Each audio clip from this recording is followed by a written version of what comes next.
From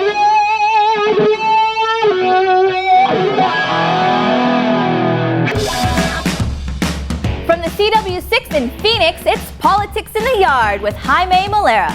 Tonight's guest, Goldwater Institute President and CEO, Darcy Olsen. Plus, we play Vent or Veto, and a new game called Doublespeak. I'm Shep Wilson with DJ Filibuster. What's up? And in the car, ready to pick up our guest, it's Jaime Molera. Jaime? Thanks, Shep, and welcome to the show, everybody. I'm off to get Darcy Olsen, CEO of the Goldwater Institute. Thought you'd have a sweet ride for you. Hi, Jaime. Good to see you. It's terrific. Come on in. Thank you. See, this is a treat to have you on as a guest. I've known you for years and years and years. I've admired you for years and years and years, but having you as a guest is something that I really appreciate. Thanks, Jaime. This is so fun to be on your show, and we've talked about this. We have been in this business for a long time, and I feel like we're kind of kids growing up together. So it's a real treat to be with you today.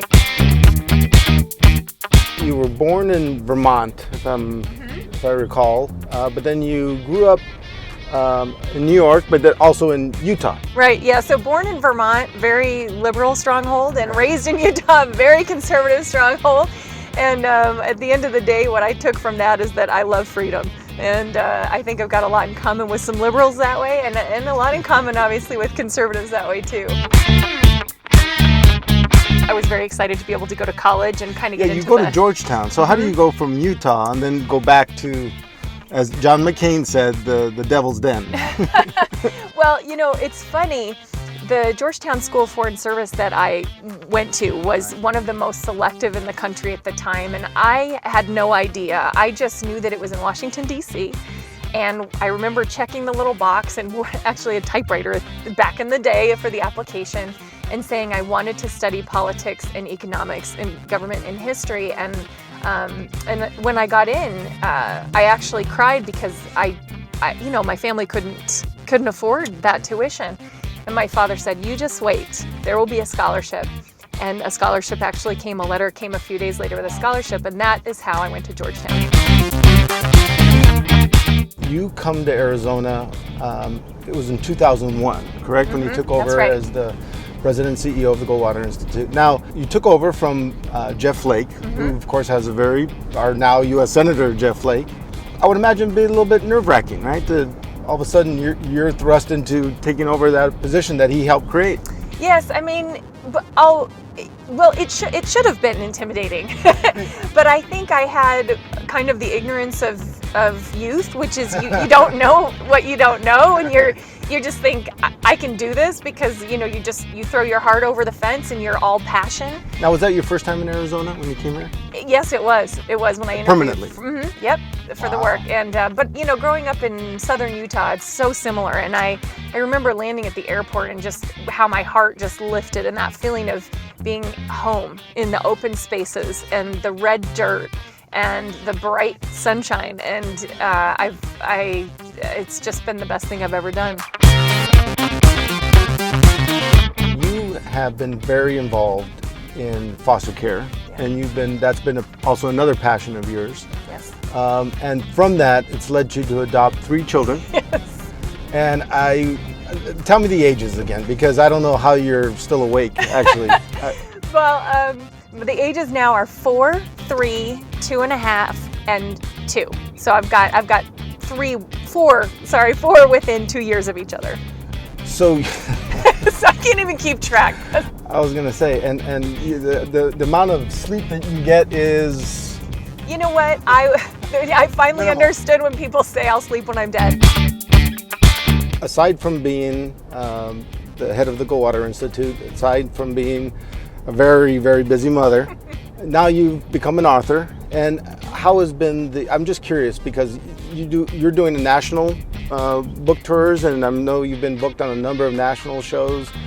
That must be fairly draining as well because you're on the road all the time. Well, it's interesting these days. When you launch a book now, it's mostly you spend a week in New York doing a lot of shows, and then the rest of it, a lot of it you do remotely. Okay. So you don't really do the book touring the way that you used to have to, which is good. So I spent a week in New York, which, as busy as it was, I literally had one hot meal in 4 days. But honestly, it was more relaxing than being at home with the kids. Yeah. So the book launch was a break. Right. Yeah, it was a break. You're doing all these things, you're immersed in your book. How do you relax? Or do you relax? You'll love this. I got I don't even do my nails, just they're short. But I got a manicure one day right before the book launch, so my nails would look really great on TV. And as I would put my hand in the dish, the manicurist kept shaking it to try to get my arm to relax. There's not a lot of relaxation. I do go to yoga. There's a great locally owned place down here called Sutra Yoga, which is phenomenal.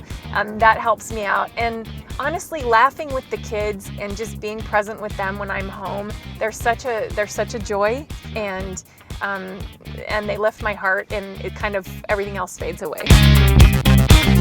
Well, thank you very much for joining us, Darcy. It's been wonderful. I love this show, and I feel honored to be a part of it.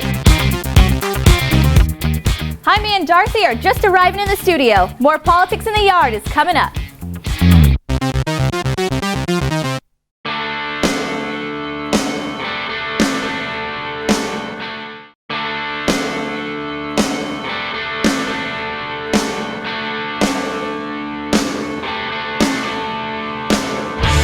Well, Darcy, thank you for joining us today. Hopefully the car ride wasn't too bad, especially with all the rain that we had today. It was perfect weather today. Well, thank you for being here. Can you talk a little bit about the Goldwater Institute, just so people understand the significance of your organization? Sure. The Goldwater Institute is in the liberty business, and I like to use the quote from George Will. He says that we're the best in the liberty business. And what that means is wherever people's freedoms are threatened, we try to be there, whether that's in the courtrooms or whether that's in state legislatures, to try to make sure that their constitutional rights to life and liberty are protected. So in 2007, now you've been the CEO president since 2001. Since I was about 12. That's exactly right.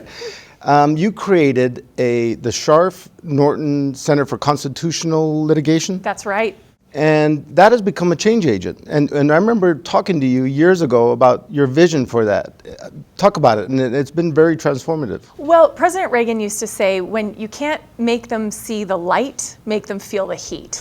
And we had spent a lot of time educating policymakers about right policies, but politics can get in the way of that. And sometimes you really need to get into the courtroom to have those things guaranteed. So we started to litigate, and we started to use those constitutional provisions to safeguard freedom. The conservative movement has often criticized against judicial activism. How is this? This is more of a conservative activism. How do you reconcile the two? The job is to enforce the Constitution, and if it's been dormant and it needs to be vindicated, then I suppose you have to be activist about it. But it's not about changing the Constitution, it's about enforcing it and making sure that those provisions that were put in there to protect taxpayers, to protect children, to protect people in general and their rights, that those are in fact vindicated in the court of law. Now recently, the head of that center for you has become a Justice of the Arizona Supreme Court. Does that vindicate your vision of how this has really become more part of the mainstream instead of just an activist cause?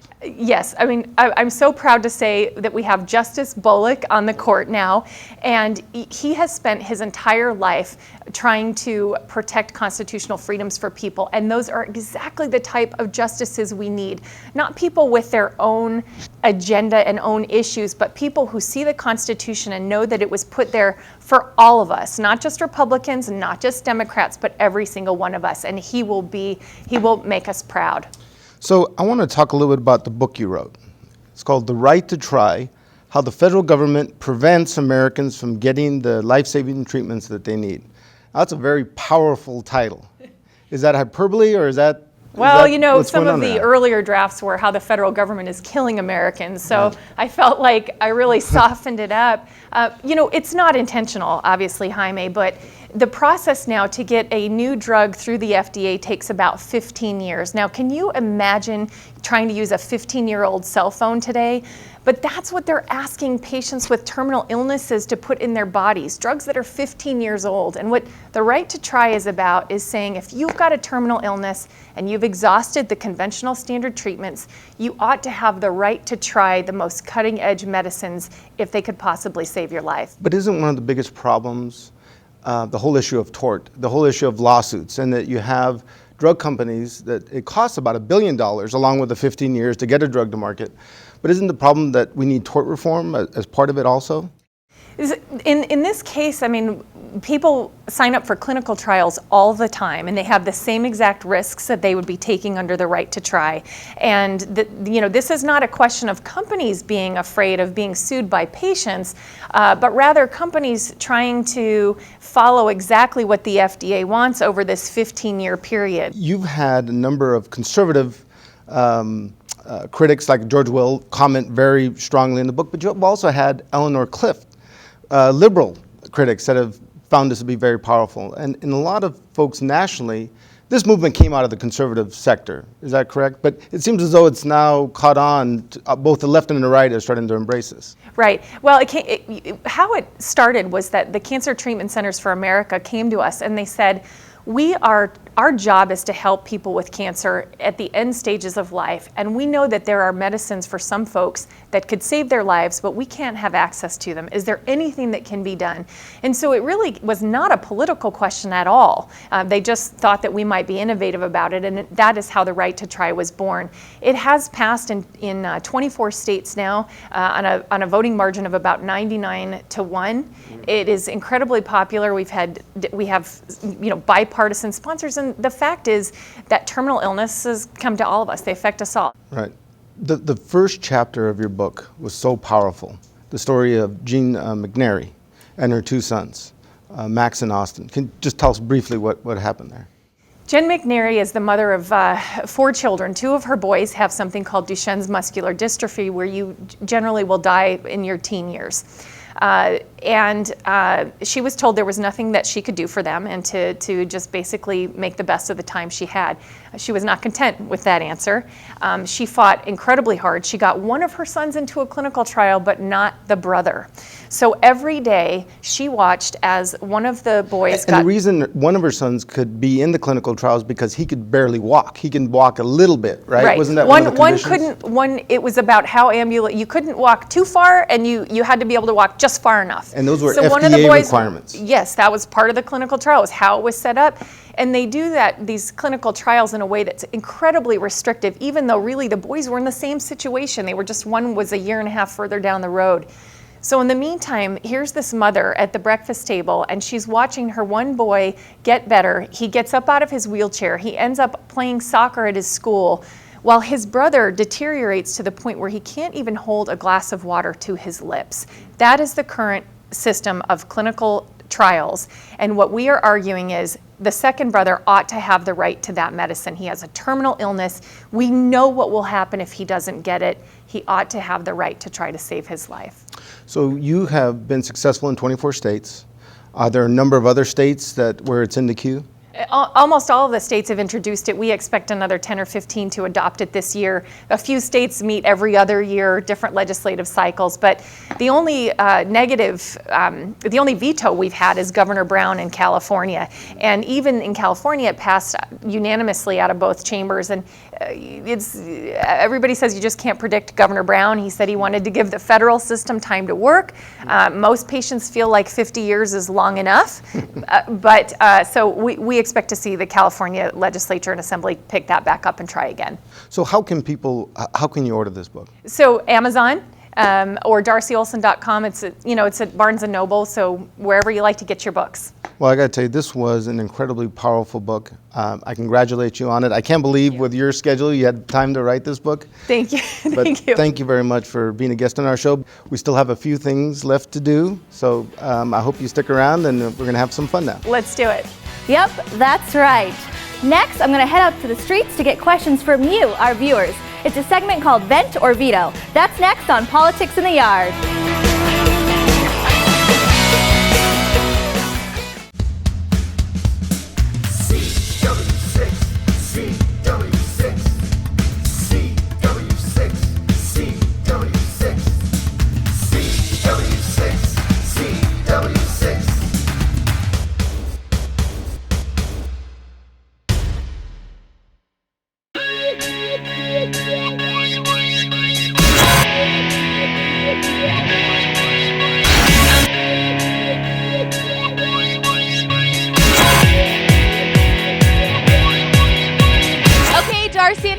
we're now in the streets to get random questions from our viewers.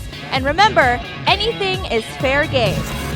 Now, Darcy, you can either hold the vent sign and answer the question, or hold the veto sign and Jaime will have to answer for you. Are you two ready? Ready. All right, let's play vent or veto.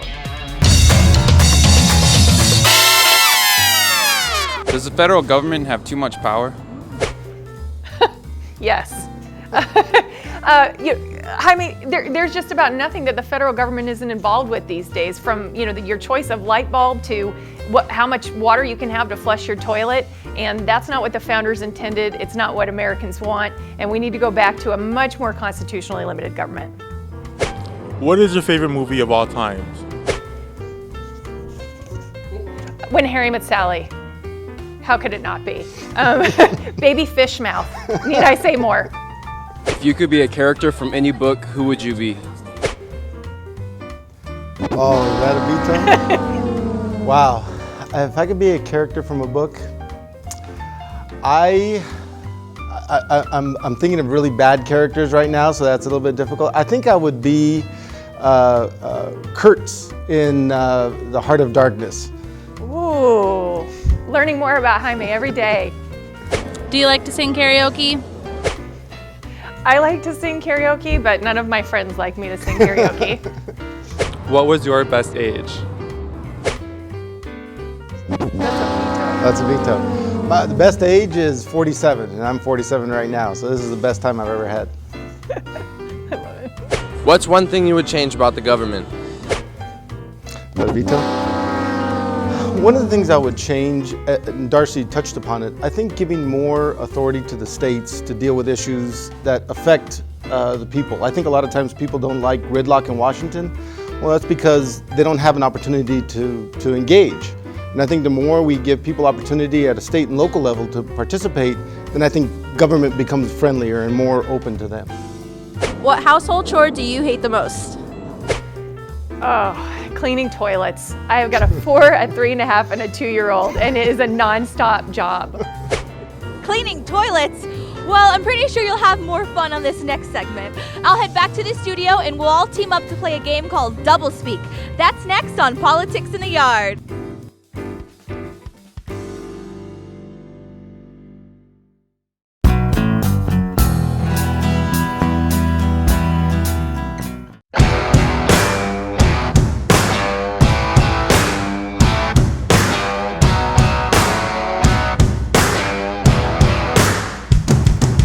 Welcome back. We're now going to play Double Speak.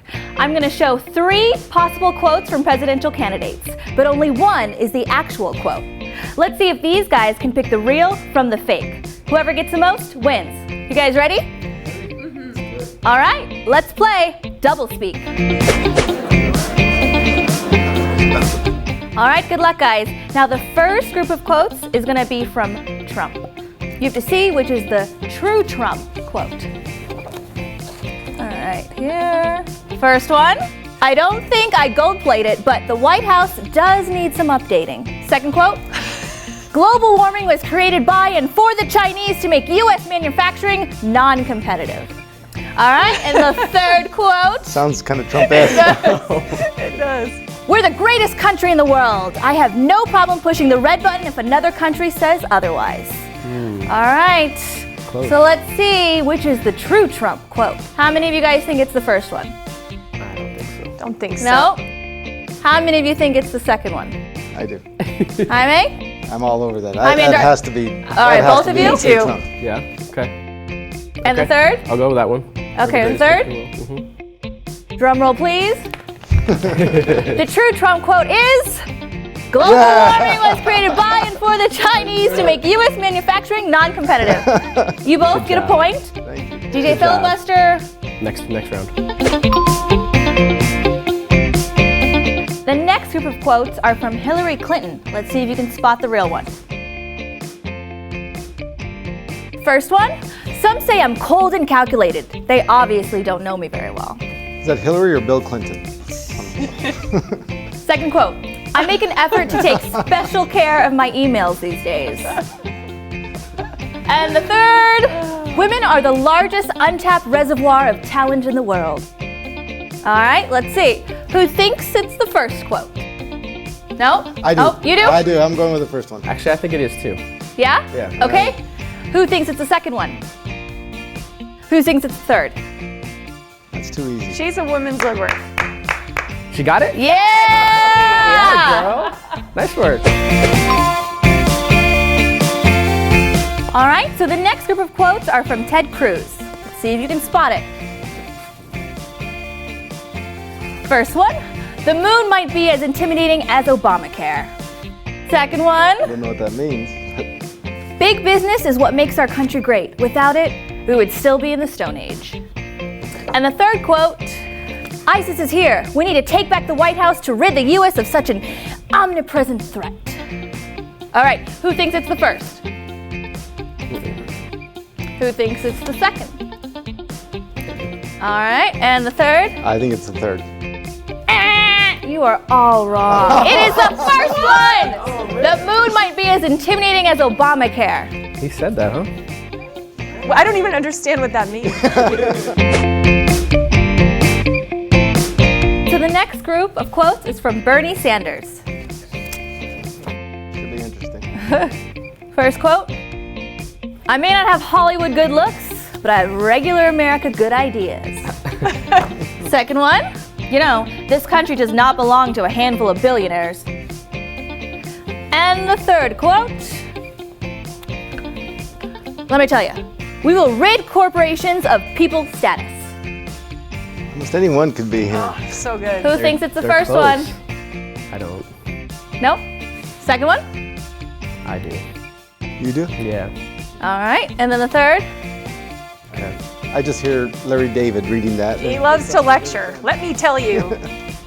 Oh! Nicely done, DJ Filibuster. Darcy crushed you guys. She got it. Yes! Darcy is today's winner. Good try, man.